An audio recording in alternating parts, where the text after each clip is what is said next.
नमस्कार, welcome back.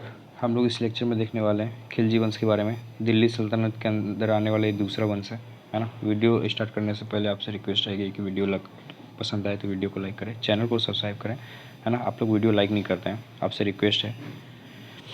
हम लोग थ्योरी देख लेते हैं, जैसे हम लोग देखते आए हैं। उसके बाद हम लोग PIQ देखेंगे। जो खिलजी वंश थे उनके संस्थापक जलालुद्दीन खिलजी। और कब स्थापना किया था खिलजी वंश का, तो 1290 ईस्वी में, है ना। और जलालुद्दीन खिलजी दिल्ली का प्रथम तुर्की सुल्तान था इनके अनुसार। और जलालुद्दीन खिलजी ने अपनी पुत्री का विवाह अलाउद्दीन खिलजी से किया था, ये ध्यान रखना है आपको। और अलाउद्दीन खिलजी ने अपने आप को यामीन उल खिलाफत नासिरी अमीर उल मुमनिन की उपाधि बताया था। अपने आप को ये बता के उसने संबोधित किया था। इन्होंने अलाउद्दीन खिलजी जो था ये सिकंदर द्वितीय शाही इसकी उपाधि धारण की थी, है ना। आपको पता होगा पद्मावत बुक, आपने पद्मावत मूवी देखा होगा। ये पद्मावत बुक मोहम्मद जैसी की है, मलिक मोहम्मद जैसी की है। बहुत इंपॉर्टेंट है, ट्रिपल स्टार करेंगे इसको, ध्यान रखना है। और इस बुक में किसके बारे में दिया गया है, जो रानी पद्मिनी थी, है ना, उसके पति का नाम था राणा रतन सिंह। ये कहाँ के थे, तो ये थे चित्तौड़ के, ध्यान रखना है आपको। इनके बारे में बताया गया है इन्हें, जिसके कारण बाद में जब अलाउद्दीन खिलजी ने जब चित्तौड़ पर आक्रमण किया था, तो उसके बाद जब राणा रतन सिंह की मृत्यु हो गई थी, तो उसके बाद जो रानी पद्मिनी थी इन्होंने जौहर कर लिया था, है ना। ये ध्यान रखना है आपको। अलाउद्दीन खिलजी के 4 जो अध्यादेश थे वो देख लेते हैं हम लोग। पहला अध्यादेश था कि पेंशन, दान में प्राप्त भूमि आदि व्यक्तियों से वापस ली गई थी तथा सरकारी अधिकारियों को सभी व्यक्तियों से आधिकारिक कर लेने का आदेश दिया गया था। मतलब था कि जितना भी पेंशन, जो भी दान में दिया गया ज़मीन था ना, वो सब वापस ले लिया गया और सबको अधिक से अधिक कर लेने का उसमें अध्यादेश दिया गया था पहले अध्यादेश में। दूसरे अध्यादेश में था कि जो गुप्तचर विभाग था उसका संगठन किया गया था। तीसरा अध्यादेश था जो मादक द्रव्यों हैं, जो शराब था, भांग था, ये सब जो भी चीज़ें थी, तो इस पे रोक लगा दिया गया था, है ना। जुआ खेलने पे सब पे रोक लगा दिया गया था, ये ध्यान देना है आप। और चौथा था कि जो भी शादियां होने वाली है, सरदारों और अमीरों की दावतों, विवाह संबंधों पे प्रतिबंध लगा दिया गया था। मतलब जो भी करना है, जो भी फंक्शन करना है, सबसे पहले परमिशन लिया जाएगा, उसके बाद ही कोई फंक्शन किया जाएगा। ये 4 अध्यादेश थे इनके, है ना, ध्यान रखना है आपको। और जब अलाउद्दीन ने देवगिरी पे आक्रमण किया था, देवगिरी कहाँ, साउथ में, उस समय देवगिरी का शासक कौन था, तो रामचंद्र देव उस समय देवगिरी का शासक था। और ये आक्रमण किसने किया था, तो मलिक कफूर ने। अलाउद्दीन नहीं गया था, मलिक कफूर गया था, जिसको कि 1000 दिनारी कहते हैं, 1000 दिनारी, ये ध्यान रखना है आपको। और हम लोग देख लेते हैं। और बाद में ना वापस दे दिया गया था इनको अपना कुछ पार्ट, है ना, रामचंद्र देव को। और इनको अलाउद्दीन ने राय रायन की उपाधि दी थी। बहुत इंपॉर्टेंट है, स्टार्ट कर लेंगे मार्क। राय रायन की उपाधि अलाउद्दीन ने रामचंद्र देव को दिया था, ये ध्यान रखना है आपको। और साथ में क्या दिया था, तो 1 लाख सोने के टाका दिया था और एक जिला दिया था, नवसारी का जिला, उसे वापस दे दिया था, है ना, रामचंद्र देव को, ये ध्यान रखना है आपको। मलिक कफूर को अलाउद्दीन खिलजी ने कहाँ से लिया था, तो गुजरात विजय के दौरान मलिक कफूर को वहाँ से लिया था, और जिसे कि 1000 दिनारी भी कहते हैं, यह मैंने ऑलरेडी आपको बताया था। अलाउद्दीन पहला सुल्तान था जिसने भूमि के पैमाइश पे कर लगान वसूल करना शुरू किया। ये ऐसे ही नहीं, मतलब कि कुछ भी अपने मन से जो मन में आ रहा है वैसे लगान वसूल कर रहा है। इसने पहले भूमि का वो देखा, नाप किया भूमि को, है ना, भूमि की उर्वरक क्षमता है वो देखी, कितना उपजाऊ है, नहीं उपजाऊ है, कैसा भूमि है, उस हिसाब से उसने उस पर कर लगाया, है ना, ये ध्यान रखना है आपको। और उसी चीज़ को लागू करने के लिए एक उसने डिपार्टमेंट शुरू किया जिसका नाम है दीवाने मुस्तखराज। इंपॉर्टेंट है, ध्यान रखेंगे। आपसे एग्जाम में ये पूछा जा सकता है, दीवाने मुस्तखराज जो विभाग था ये किसने आरंभ किया, अलाउद्दीन खिलजी ने, यह ध्यान रखना है आपको। जो लगान लेते थे, खुद, मुकद्दम और चौधरी, ये तीनों एक अधिकारी थे जो कि लगान वसूल करते थे। इन तीनों को हटा दिया गया, है ना। ये लोग खुद से ही अब वसूल करने लगे। और इन लोगों से जो ये लगान वसूल करते थे ना, इन लोगों से भी लगान, पहले क्या था कि जो ये लोग लगान वसूल करते थे तो इनसे तो कोई लगान लेता नहीं था, अब इन लोगों से भी लगान लेना शुरू हो गया, है ना, ये ध्यान रखना है आपको। और अलाउद्दीन खिलजी ने जो उपज का 50% भूमि कर था, है ना, मतलब जो उपज होता था उसका 50% कर आपको देना होता था राज्य को, है ना। ये पहला ऐसा शासक था करने वाला, पहला मुस्लिम शासक था जिसने वास्तविक आय पर राजस्व निश्चित किया था, ये निश्चित कर दिया था कि इतना देना ही देना है आपको, है ना, ये ध्यान रखना है आपको।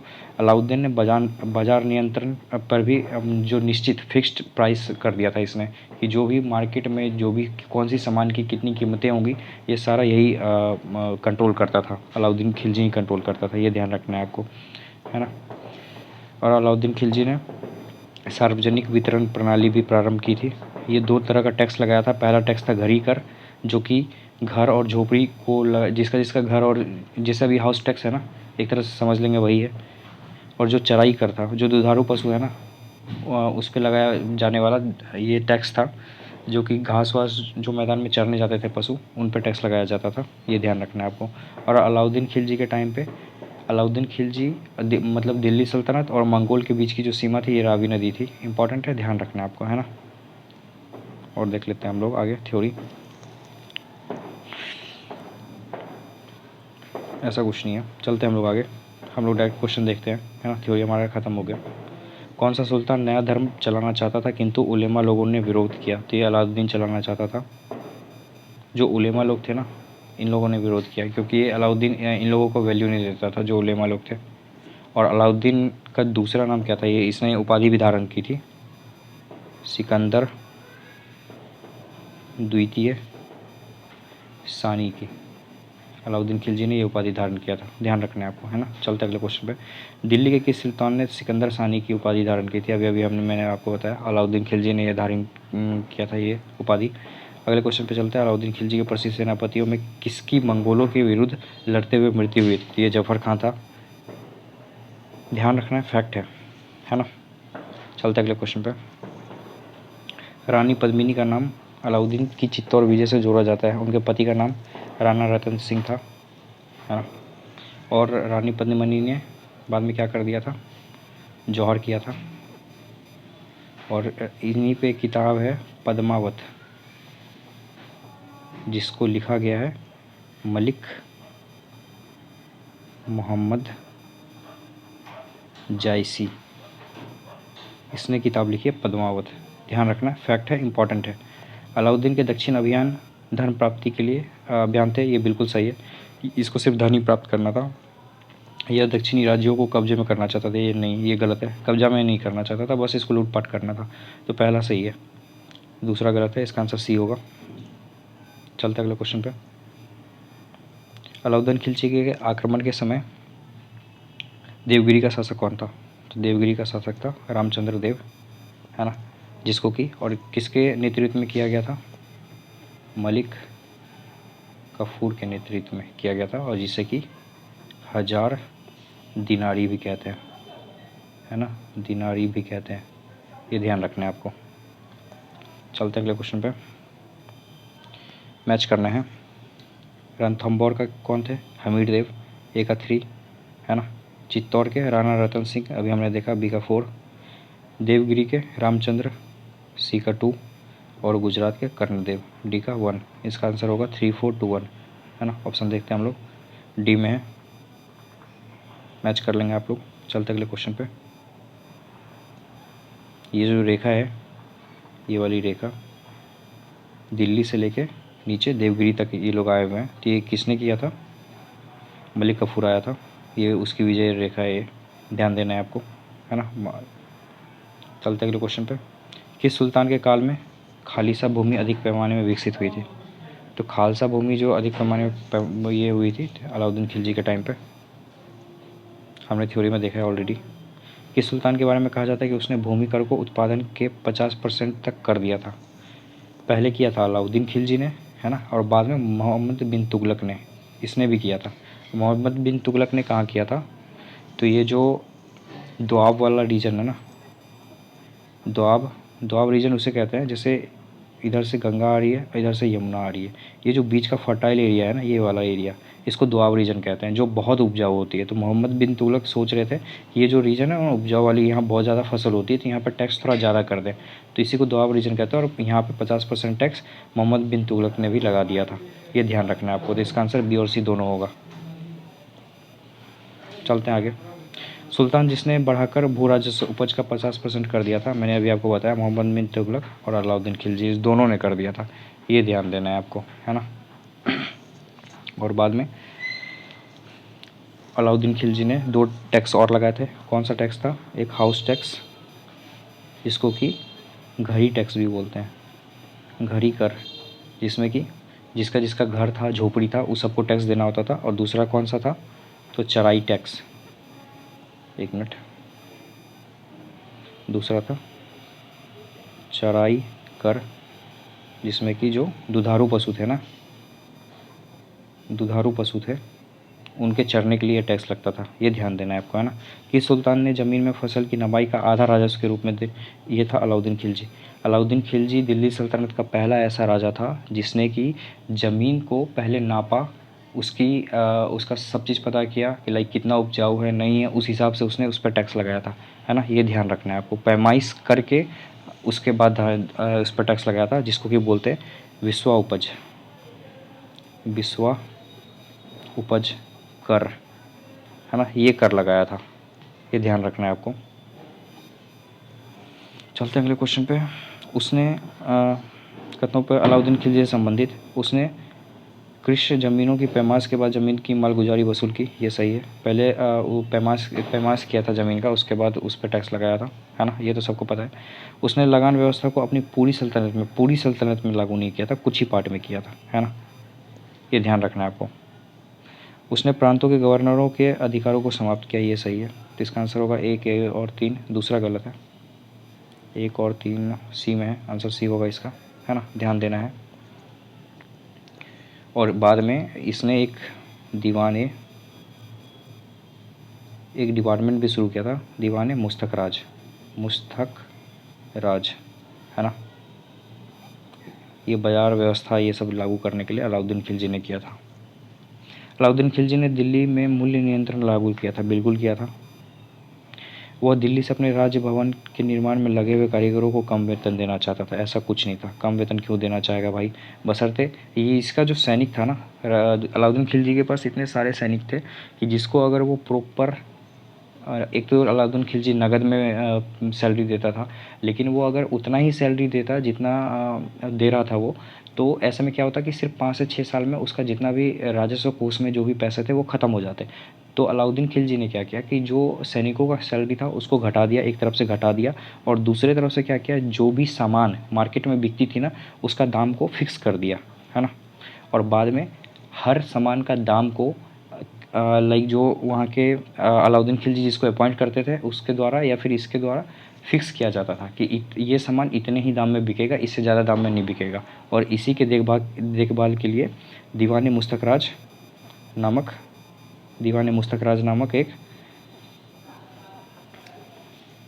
डिपार्टमेंट इसने स्थापित किया था, है ना। एक विभाग इसने चालू किया था अलाउद्दीन खिलजी ने। ध्यान रखना है। निम्न में से किस सुल्तान ने बाजार सुधार लागू किए थे? तो बाजार सुधार अलाउद्दीन खिलजी ने लागू किए थे। ध्यान रखना है आपको। चलते अगले क्वेश्चन पे। निम्न मुस्लिम बादशाहों में से किस एक ने मूल्य नियंत्रण पद्धति को पहली बार लागू किया? पहली बार मैंने अभी आपको बताया अलाउद्दीन खिलजी ने लागू किया। बहुत इंपॉर्टेंट है, ये ध्यान रखना है। आप देख सकते हैं कितने सारे एग्जामों में पूछा गया है और बार बार ये क्वेश्चन रिपीट हो रहा है ना। चलते हैं अगले क्वेश्चन पर। बाजार नियंत्रण प्रथा लागू की थी अलाउद्दीन खिलजी ने, है ना। ध्यान रखना है। और साथ साथ में इसी के लिए गुप्तचर विभाग हमने इसके 4 अध्यादेश देखे हैं ना, उसमें से एक गुप्तचर विभाग भी था। इसने ये भी विभाग की स्थापना की थी, और ये ध्यान रखने के लिए कि कहीं इसके राज्य में कोई धांधली तो नहीं है, कोई कालाबाजारी तो नहीं हो रही है ना, इसी वजह से इसने ये गुप्तचर विभाग भी लागू करवाया था, है ना। ये ध्यान रखना है आपको। चलते हैं अगले क्वेश्चन पे। बाजार कीमतों को नियंत्रित करने के अलाउद्दीन खिलजी के प्रयास ने बहुत सफलता प्राप्त की। कृषि को उन्नत किया, कृषि ऑलरेडी उन्नत थी। सिर्फ लिखा हुआ है, सामंत दरबार को फ़ायदा पहुंचा, ऐसा कुछ नहीं, उसको तो उल्टा लॉस हो रहा था। शासक को जनमानस से दूर किया, नहीं ऐसा कुछ नहीं था, लॉस नहीं हो रहा था, इवन इनको फ़ायदा ही हो रहा था। बट इसका आंसर सी होगा, है ना, ध्यान रखना है आपको, 18 का सी होगा। चलते अगले क्वेश्चन पे। निम्नलिखित में से किस मध्यकालीन शासक ने सार्वजनिक वितरण प्रणाली, हमने देखा अलाउद्दीन खिलजी ने थ्योरी में देखा, सार्वजनिक वितरण प्रणाली अलाउद्दीन खिलजी ने चालू किया था, ध्यान देना है आपको। सल्तनत काल में सार्वजनिक वितरण प्रणाली वापस से Alauddin Khilji, answer A.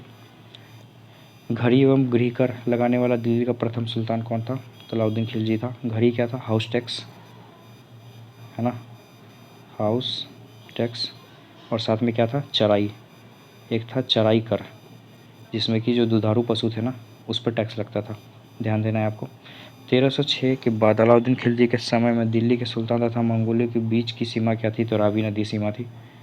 Important है, ध्यान देना है ये आपको, है ना, हमने थ्योरी में ऑलरेडी देखा है ये चीज़। निम्नलिखित में से किस सुल्तान ने साम्राज्य की सीमाओं की सुरक्षा हेतु एक विशेष सेना को नियुक्त किया, अलाउद्दीन खिलजी ने किया था। मैंने आपको बताया था कि इसका सेना बहुत ज़्यादा बड़ा था, है ना।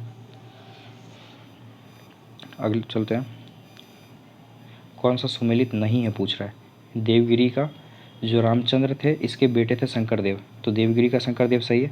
वारंगल का रामचंद्र देव दिया हुआ है जो कि देवगिरी के थे रामचंद्र देव, तो ये ऑप्शन गलत है, इसका आंसर बी होगा, है ना, ये ध्यान रखना है। और वारंगल के कौन थे, तो प्रताप रुद्र देव थे, प्रताप रुद्र देव, ये ध्यान रखना है आपको, है ना। और ये कौन से वंश के थे, तो काकतीय वंश के, काकतीय वंश के थे। काकतीय वंश की राजधानी थी वारंगल, ध्यान देना है आपको, है ना, तो इसका आंसर बी होगा। होयसाल का तो वीर बल्लाल ये सही है, मदुरा का वीर पांड्या ये सही है, देवगिरी का शंकरदेव ये सही है, तो इसका आंसर बी होगा, है ना, ऑलरेडी मैंने बताया आपको, ध्यान देना ये चीज़। चलते हैं अगले क्वेश्चन पे। दिल्ली सल्तनत के किस शासक ने अपने आप को खलीफा घोषित किया, तो ये थे मुबारक खिलजी, है ना। अलाउद्दीन खिलजी के बनने के बाद इसने अपने आप को खलीफा घोषित किया था। चलते अगले क्वेश्चन पे,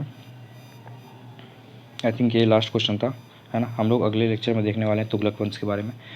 वीडियो अगर पसंद आए तो वीडियो को लाइक करें, चैनल को सब्सक्राइब करें, है ना। Thank you so much.